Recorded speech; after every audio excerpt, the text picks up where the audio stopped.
di situ si Maximnya sendiri ngebahas tentang prestasi gue. Kalau lo baca artikelnya, cuman kalau lo ngeliat gambarnya doang ya obviously iya, gitu. bener. Cuman emang nggak boleh apa orang pinter tapi cantik tapi seksi, nggak boleh gitu. Iya, Kayak di Indonesia apa gitu banget. itu negatif kan?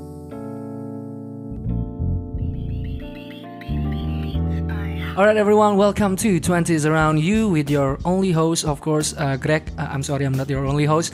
Of course, also with Lu lupa gua, Dik. Wah, sorry. Gila. Of course, with my co-host, the one and only. The one and only Ipang, aka Rifana Ditama. Oke, yoi.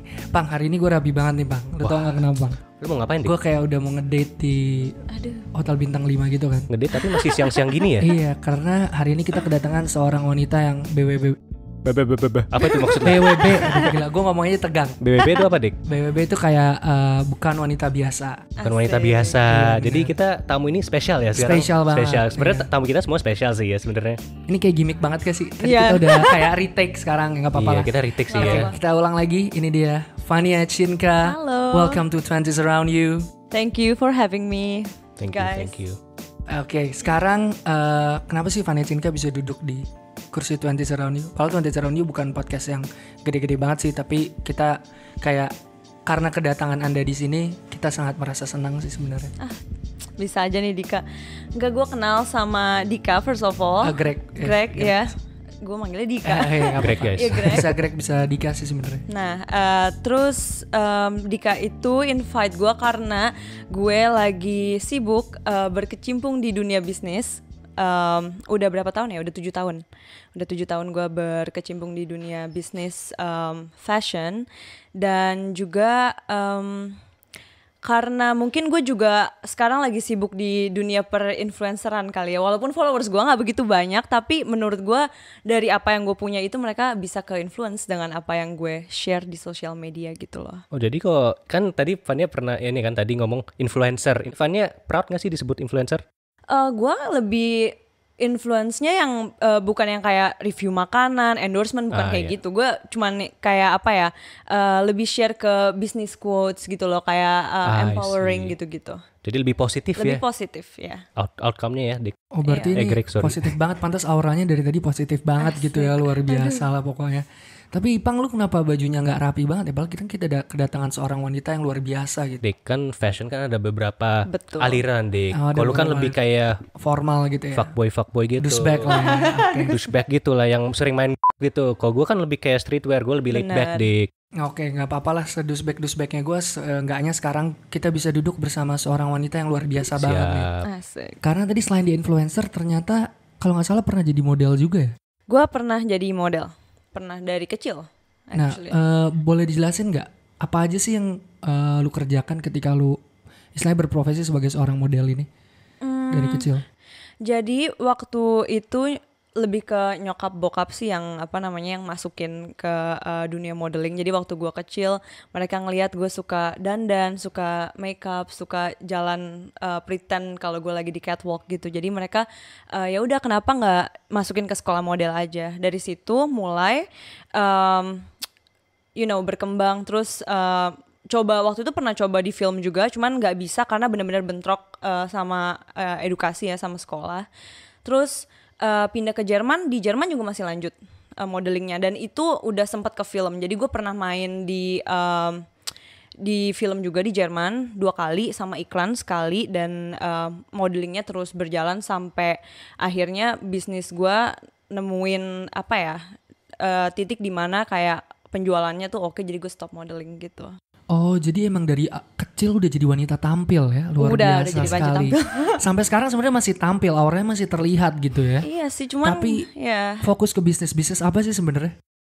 lagi jalanin bisnis swimwear, summerwear gitu, namanya Bikiniholic kalau kalian tahu. Oh, Bikiniholic. Itu ada Bikiniholic. di Instagram ya. Ada di Search aja Instagram. Instagramnya apa? Bikiniholic, Bikiniholic. Bikiniholic. Nanti akan di ini kok ditampilkan di atas ditampilkan ini. ya, sama editor kita pastinya ya. Pastinya. Hai Bi. Editor kita yang belum digaji. Nggak apa-apa. Nah, jadi Bikiniholic ini kan produk apa nih? Baju atau apa? Kita lebih- namanya kan bikini. Ya, swimwear, Oh, swimwear. bikini, terus ada summerwearnya juga. Terus ada kayak bra, underwear gitu. Oh, jadi kayak banyak tipe, tapi istilahnya ini lebih ke yang apa sih? beach fashion banget. Iya, karena awalnya sebenarnya bermulai dari penjualan baju renang gitu, tapi kan gue mau berkembang dan kayak udah terlanjur kasih nama Bikiniholic dan gue nggak mungkin ganti namanya dong karena followers itu udah banyak gitu loh. Jadi kayak ya udah gue tetap jualan bikininya lancar dan sekarang lagi main di hal lain gitu kayak lingerie juga lagi main. Oh jadi ini bukan cuma baju pantai sebenarnya, lebih ke swimwear. Jadi bukan kayak lu bisa pakai Bikiniholic tuh cuma di pantai, bisa di tempat lain juga sebenarnya. Mungkin pas lagi berenang atau lagi ngebar juga sebenarnya bisa. Lagi ngebar juga. Iya kan ada summer wear-nya. Jadi ada tank top, ada dresses gitu. Jadi ya. Jadi nggak spesifik ke satu fashion kayak cuma buat fashion pantai gitu, bukan gitu ya? Enggak, udah a little bit of everything. Ini dari tahun berapa sih sebenarnya Bikiniholic? Dari umur gue 17. Dari 17 tahun. Dari umur dan 17. sekarang umur Anda 25. 25 berarti hampir 10 tahun ya? 10 tahun ya, betul. Hampir. Apa aja sih yang udah Bikiniholic capai dalam kurun waktu hampir 10 tahun ini? Sebenarnya apa ya? Gue mulainya itu waktu gue umur 17 tahun itu gue lagi di Bangkok. Terus emang lagi sengaja cari bikini untuk liburan. Terus mama gue bilang, Van di bawah ada pabrik baju renang loh, katanya kamu lagi cari baju renang gitu. Terus ya udah gue datang ke pabrik itu dengan HP gue yang waktu itu masih HP Nokia yang ada kameranya gitu, kameranya belum bagus. Terus gue ngeliat harganya gila murah-murah banget. Sedangkan di Indonesia harganya waktu itu belum banyak local brand. Waktu itu masih mahal-mahal banget. Jadi kayak Billabong, Roxy, you name it lah gitu. Harganya tuh masih 1 juta per set. Itu mahal banget men. Kayak BH sama celana dalam 1 juta.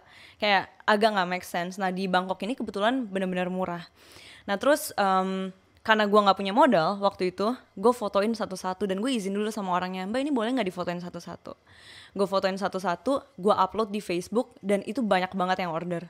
Kayak dari teman-teman gue, saudara gue, terus kayak followers gue tuh pada order dari Facebook, bermula dari Facebook. Terus ya udah gue bilang sama mereka, lo harus transfer uangnya, nanti gue beliin dan ya udah gue beliin di Bangkok dan itu gue dari yang cuman bawa 30 kilo untuk liburan, gue jadi extend sampai 100 kilo untuk bawa barang gitu. Jadi gue nggak pakai modal, bermulanya ya being kreatif aja gitu. Jadi itu supplier maksudnya bukan only bahan doang ya, jadi bener-bener udah di manufacture, udah jadi. Dulu mainnya bermulanya dari situ, sekarang udah bikin sendiri, udah punya factory lainnya gitu di Bali. Sekarang masih impor dari impor dari Bangkok. Enggak, udah enggak. Udah dari sini? Ada beberapa yang dari sini, yang dari Bali, dan ada beberapa yang kita bikin di luar negeri juga, di Hong Kong gitu. Itu dapat koneksi ke Hong Kongnya dari yang toko di Bangkok itu apa gimana? Enggak, jadi gue just ngobrol-ngobrol gitu sama temen yang punya koneksi di sana, konveksi di sana. Evan di sini ada lo bikin gitu. Udah dong gue mau nomornya, dan kebetulan tuh orang sana tuh bahasa Inggrisnya jauh lebih bagus daripada orang Bangkok. Jadi kayak gampang gitu untuk berkomunikasi via online, dan gue ketemu sama orangnya udah gitu. Dapat linknya dari temen sih. Jadi tapi sekarang udah nggak ini ya, udah nggak fokus ke modeling atau gimana? Atau udah masih Udah berdua? sama sekali. Oh udah nggak, udah berhenti. Sama sekali udah berhenti ya. Kenapa? Apa ya? Gue sebenarnya suka jalanin job itu. Menurut gue kalau lo fokus duitnya pun juga enak gitu loh. Tapi mungkin karena culture kita tuh belum sepenuhnya open minded. Jadi kayak untuk pose-pose yang kayak apa ya? Karena waktu itu gue mainnya nggak cuman di baju yang tertutup juga gitu loh. Maksudnya gue open kok untuk kayak memperagakan kayak baju renang gitu loh. Pas modeling gitu ya. Pas modeling, cuman kayak pas gue ambil satu job itu agak negatif deh tanggapannya. Dan itu ngebuat gue yang kayak pas googling my name, gue yang kayak buset, ini kayak bener-bener ini salah sih yang semua orang omongin, dan itu ngebuat gue sedih gitu loh. What do you think of the model industry right now?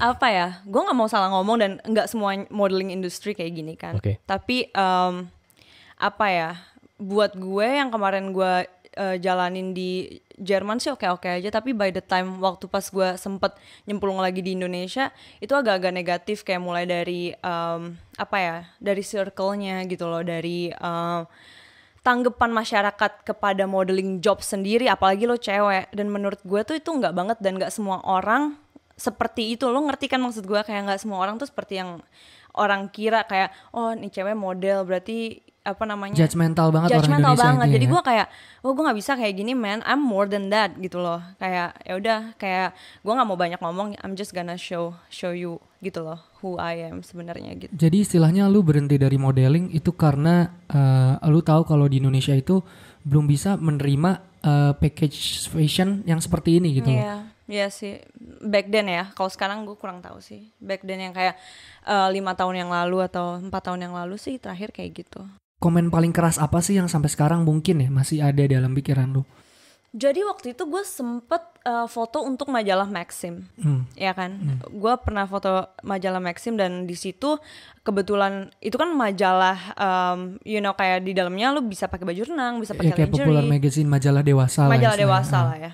Nah di situ si Maximnya sendiri ngebahas tentang prestasi gue. Kalau lo baca artikelnya, cuman kalau lo ngeliat gambarnya doang ya obviously gitu. Bener. Cuman emang nggak boleh apa orang pinter tapi cantik tapi seksi, nggak boleh gitu. Iya, kayak di Indonesia apa gitu banget. itu negatif kan kayak. Nah terus gue Google kan, dari fotonya di situ tuh ada orang bikin website tentang gue. Terus yang kayak komennya tuh bener-bener kayak porno banget, Ya istilahnya pikiran orang Indonesia tuh Parah. cuma dua ya. Kalau alim ya alim, kalau enggak ya enggak. Enggak Iya. ada. Dua-duanya enggak ekstrim membuka. gitu ya? Iya. Parah. Terus kayak apa namanya, gue close gitu, terus gue pindah lagi, terus ada yang ngambil foto gue dari Instagram. Itu judulnya kayaknya 10 hottest Indonesian girls, dan gue ada tuh di nomor berapa, dan komennya itu kayak apa ya, ini cewek-cewek menurut kalian berapa ya per jamnya? Oh, aduh. I itu know tuh kayak Indonesia gitu loh. tuh. Gue nggak bisa baca komen kayak gitu, karena menurut gue bukan tipikal orang yang kayak bisa tutup kuping aja gitu loh. Emang seharusnya seperti itu, kayak kalau emang lo pengen jadi di dunia entertain, kayaknya lo harus kuat mental. Dan menurut gue kayak omongan-omongan negatif gitu kayaknya gue belum bisa kayak 100% nerima, apalagi hal yang diomongin sama masyarakat tuh bukan gue banget gitu loh. Do you think you're gonna go back to the modeling industry at some point? Enggak. I don't think so. Enggak. No. Jadi istilahnya sekarang lu pingin istilahnya menghapuskan orang-orang kan itu istilahnya pertama kali tahu tentang lu ya, tentang Vania Cinta, istilahnya gara-gara foto model yang di majalah tersebut. Nah, berarti lu pingin menghapuskan citra lu yang seperti itu, atau lu kayak ya udahlah itu gue yang dulu? Enggak, sebenarnya sih gue gak mau menghapus citra gue yang kayak gini. Maksudnya gue ya Vania, ya gue suka kok pakai baju renang, that's why I have that business gitu kan. Gue suka pakai baju yang terbuka, dan that's just who I am gitu lah. Gue suka sama, maksudnya kayak apa ya, gue suka, itu style gue gitu loh. Dan gue nggak mungkin berubah cuman gara-gara tanggapan orang. Itu not me gitu loh, kayak dan apa ya, ya udahlah. Maksudnya untuk sekarang gue coba untuk jalanin apa yang gue suka dan ambil positifnya aja gitu loh, ambil positifnya aja. Orang mungkin kayak talking like bad about me gitu, cuman gue yang kayak ya udahlah, gue terima aja, apalagi orang itu nggak gue kenal gitu loh, ngerti nggak sih? Ya. Nah, tadi kan kita udah ngomongin istilahnya bikiniholic, cuma sedikit lah ya. Nah, aku pingin tanya lebih banyak lagi nih tentang Boleh. istilahnya bikiniholic. Sebenarnya apa sih message dari bikiniholic itu sendiri, dari pengalaman hidup lu yang lu kan udah 25 tahun lah ya. Apa yang ingin lu sampaikan ke orang-orang lewat bikiniholic? Coba kita ngomongin brand image lah, basically of bikiniholic. Orang yang pakai bikiniholic itu mau dilihatin sebagai apa? Orang yang keren atau yang eksklusif? Bagaimana? Berani sih. Berani. Karena it's bikini. Yeah. Kalau lo nggak comfortable with your body, nggak usah pakai deh mendingan. Karena percuma dong kalau misalkan pakai bikini cuman kayak merasa aduh malu nih buka kainnya gitu loh di pantai gitu. Maksudnya kayak ya apapun bentuk badan lo gitu, ya lo harus love your body, it's your body, you live in that body gitu. Jadi kayak bener-bener harus percaya diri, dan menurut gue kayak lo nggak mesti kurus gitu loh untuk pakai bikini, karena bikini gue tuh ada banyak segmennya. Jadi kayak misalkan ada yang seksi banget, ada yang biasa aja, dan ada yang ketutup gitu. Jadi terserah lo mau pilih yang mana gitu loh. Cuman apa yang mau gue sampein di sini adalah semua orang bisa pakai kok gitu loh, bisa pakai dan feel comfortable on that swimwear gitu. Jadi ini benar-benar ngambil dari experience lu saat modeling dong ya? Iya benar. Benar. Benar-benar karena gue tahu kok banyak orang yang walaupun ya mukanya tuh cantik banget, badannya menurut kita bagus gitu, mereka tetap nggak comfortable loh. Kayak kayaknya perut gue terlalu gede deh, pantat gue terlalu gede deh gini. Kayak ya udah kalau misalkan lo pengen lebih percaya diri gitu loh. Kayak zaman sekarang kan lagi bener-bener banyak nih message yang kayak you have to love your body gini-gini, itu benar gitu loh. Jadi kayak kalau misalkan society menurut gue sekarang kan udah mulai banyak orang yang open minded terbuka gitu, ya, lumayan terbuka untuk pakai bikini gitu, dan menurut gue tuh ya ini menurut gue ya kayak ya nggak apa-apa gitu loh. Jadi kayak orang mau show their body kalau misalkan itu pada tempatnya ya nggak apa-apa gitu loh. Toh lu pakai bikini itu di kolam renang dan di pantai gitu loh. Kecuali lu pakai ke mall ya itu salah lah gitu kan. Cuman kalau misalkan lu pakainya on the right moment, on the right time, nggak apa-apa gitu loh. Jadi kayak ya udah love your body gitulah. Message apa yang pengen gue sampein ya itu harus percaya diri. Lebih ke situ. Dan menurut lu feedback dari orang-orang yang udah istilahnya jadi pelanggannya Bikiniholic atau mungkin baru beli sekali 2 kali, itu sesuai nggak sama yang lu harapkan? Sesuai. Jadi kayak gue selalu dengerin feedback dari customer gue. Awalnya juga gue nggak jual bikini yang ketutup. Cuman karena banyaknya permintaan, kayak sis pakai yang lebih ketutup dong bawahnya karena aku nggak pede. Ya udah gue bikin yang agak ketutup gitu loh. Yang ketutup banget pun gue juga bikin gitu. Jadi gue benar-benar denger feedback orang dan permintaan pasar juga banyak, kayak jangan cuma jual bikini doang dong, jual lingerie, jual BH, dan itu semua gue pelan-pelan gue satu-satu gue wujudin gitu. Ini komunikasi antara brand dan audiensnya atau customer itu lewat mana ya? Maksudnya kan ada beberapa channel nih, mungkin Facebook, Instagram, or WA Business. Kita lebih lewat Instagram. Jadi setiap harinya gue sama admin gue kita review barangnya satu-satu. Kayak barang apa yang mau dijual hari ini itu kita review di Instastory. Jadi benar-benar kayak walaupun kita jualnya online dan lo nggak bisa ngelihat bahan kita kasih lihat bahan kita kayak gimana, bahannya itu apa, ada paddingnya atau enggak, bisa digede kecilin atau enggak. Jadi benar-benar kita jelasin satu-satu. Jadi kayak orang yang akan ngebelinya itu dijamin bakal satisfied gitu with the items. Nah ini yang menurut gue ini lumayan interesting nih, karena kan gue kan harus research nih untuk bikin podcast. Terus gue search Bikiniholic di Instagram. Tapi gue lihat kok ini ya, kok private ya? Bisnisnya itu iya, karena betul. nih kan pandemik. Jadi orang yang kerja sama gue itu ada yang WFH dan nggak semuanya bisa ada di kantor.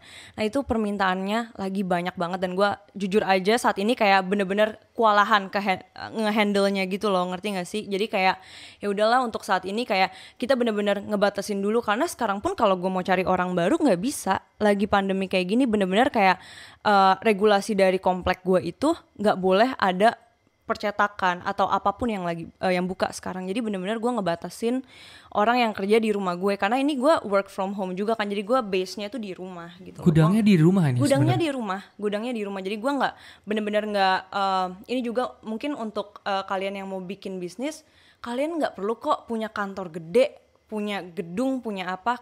Ya kalau misalkan kalian mau mulai dan rumah kalian itu mencukupi untuk jadi gudang, ya itu kalian bisa mulai dari situ gitu loh. Bahkan kalian kayak save up cost-nya untuk renting ini nggak sih, office gitu, office space gitu. Itu challenge terbesar dalam maintain bisnis Bikiniholic nih contohnya. Itu apa ya?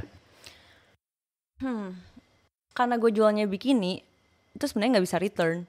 Ya masa lo habis cobain lo return sih, nggak mungkin dong gitu loh. Bener banget. Makanya kenapa sampai saat ini itu butuh banget admin yang sabar, karena pasti pertanyaan dari customer itu banyak gitu loh. Dan kita juga harus make sure kalau bikini itu sampainya tuh pasti muat gitu loh, karena kita nggak bisa terima barang return, soalnya takut ada apa-apa kan gitu loh kalau udah lo cobain terus kita nggak bisa jual lagi, atau kayak itu barang tuh benar-benar udah nggak bisa dijual lagi after orang pakai gitu. after orang cobain. Admin dapat dari mana? Dari lowongan kerja atau dari kenalan? Dari jadi gue punya adik yang ini sih yang sekarang masih kuliah, dan gue selalu tanya adik gue, lo punya temen gak yang mau belajar gitu loh, yang mau belajar handle customer, mau jadi admin, mau cari uang jajan tambahan gitu. Gue lebih mempergunain link yang gue punya dulu gitu loh, kayak teman-temannya adik gue gitu. Kalau misalkan untuk kayak buka lowongan kerja segala macem, itu lebih ke tukang packing ya gitu loh. Cuman kalau admin dan bisnisnya sendiri yang yang handle tuh, gue masih kayak mempergunakan orang-orang di sekitar gue gitu. Jadi mereka pun ikut terbantu gitu. Obviously kan you're the founder kan. Tapi secara job description tuh lo lebih ngurusin yang mana? Lebih ke financial, lebih ke operational, atau mungkin semuanya? Sebenarnya sekarang tuh kalau gue bilang autopilot juga udah bisa gitu jalan sendiri. Dan gue sekarang lebih mau mulai bisnis berikutnya gitu loh. Gue nggak mungkin kan cuma punya satu ini. Gue harus punya beberapa source income yang lainnya gitu. Jadi gue pengen memulai sesuatu yang baru juga gitu loh. Jadi untuk sekarang di Bikiniholic itu gue lebih kayak ngecek financial ininya sih, reportnya dari adik gue juga kerja sama gue gitu. Tapi lu backgroundnya dari mana ya? Kan misalnya tadi lu bilang lu di Jerman kan? Itu kuliah kan? Gue kuliah di Jerman, iya. Itu belajar apa? Belajar bisnis. Bisnis. Oh, jadi udah punya educational background ya terhadap entrepreneurship gitu ya? Tapi sebenarnya waktu pas gue awalnya mau ke Jerman itu, gue mau kuliah fashion. Tapi gue realize kayak fashion lo bisa belajar sendiri, man. Kayak fashion tuh is a freestyle, lo mau kayak gimana pun it's your fashion, it's your taste gitu loh. Jadi kayak ya udahlah, gue nggak perlu belajar fashion deh, kayaknya gue mungkin lebih belajar ke bisnisnya, karena lagi-lagi kayak lo harus dapet kayak gue tuh suka dengerin orang-orang kayak ngobrolin tentang bisnisnya dia, jadi gue bisa dapet masukan dari orang lain juga gitu loh, dan dapet linknya juga. Jadi ya udah, gue pilih untuk kuliah bisnis. Prosesnya tuh gimana sih kalau untuk pembuatan Bikiniholic-nya sendiri ya? Apakah dari bahannya lu jadi untuk misalkan mau bikin launching produk baru gitu, yang pertama kali lu hubungin nih siapa nih? Pembuat bahannya kah? Apa gimana prosesnya tuh seperti apa? Ya, sampai akhirnya bisa dijual. Gue langsung kontak si ininya sih ke konveksinya. Jadi mereka sih yang lebih propose gue kayak, oh bulan ini nih kita punya warna ini mau dibuat jadi kayak apa, kita punya bahan ini mau dibuat apa gitu, lebih ke situnya. Jadi gue nggak itu enaknya sih, gue nggak mikir sendirian di sini gitu loh. Gue percaya sama banyak orang di sini, banyak orang yang ngebantu gue gitu loh, dan gue rasa kayaknya nggak mungkin bisa segede ini ya kalau nggak ada orang-orang itu gitu loh. Karena gue pun sendiri masih belajar gitu loh. Gue bukan orang yang just because gue udah lama di dunia bisnis, di dunia fashion, bukan berarti gue udah benar-benar on top nih dan tahu segalanya. Enggak, gue masih butuh masukan even dari adik gue, even dari workers gue sendiri. Gue tuh selalu kayak iya ya, kayak gini ya. Dia tuh selalu kayak bener-bener ngasih gue feedback gitu loh. Walaupun performance gue kayak hari ini kayak, kok nggak ini sih, nggak bales chat, atau kayak kok agak ini sih ya, gue selalu dengerin apa pendapat dia. Ya personally sih kalau menurut gue nih, educational background itu penting sebenarnya. Misalnya dapat degree, tetapi you can't be prepared for insiden-insiden secara praktis lah. Lu harus adaptasi towards everything yang happening di real world. Nah itu pernah nggak tuh di Bikiniholic ada sesuatu yang kayak istilahnya, oh bisnis tuh begini tuh, lu belajar banget gitu dalam kurun waktu sekitar hampir 10 tahun ini? Iya, yang gue belajar banget juga, ini kan sekarang tuh sebenarnya kalau mau ngelakuin bisnis tuh udah jauh lebih gampang daripada zaman gue dulu baru-baru mulai gitu kan. Menurut gue di sini tuh gue beruntungnya adalah gue mulai sebelum orang-orang lain mulai gitu. Jadi kayak orang tuh percaya gue dan udah tahu gue udah dari lama. Nah terus kalau misalkan dari perpindahan nih dari Facebook, dulu gue jualan di Kaskus juga men. Jadi Facebook, Kaskus. Ini dari zaman Kaskus ya? Dari zaman Kaskus, Facebook, Kaskus, terus habis itu udah mulai ke Instagram nih. Nah itu gue belajar kayak marketnya itu beda banget. Kayak lu tuh bisa promote everything gitu loh through Instagram. Terus lu bisa kayak pay influencer untuk naikin awareness, bukan naikin sales cuman awareness orang doang. Jadi kayak kalau orang ngomong kayak lo endorse si A nih pasti penjualan lo laku banget, belum tentu. Itu mungkin awarenessnya kencang, cuman orang belum tentu beli. Apalagi kayak pandemi kayak gini, coba awareness orang mungkin dapat, cuman kayak belum tentu orang akan langsung beli gitu loh.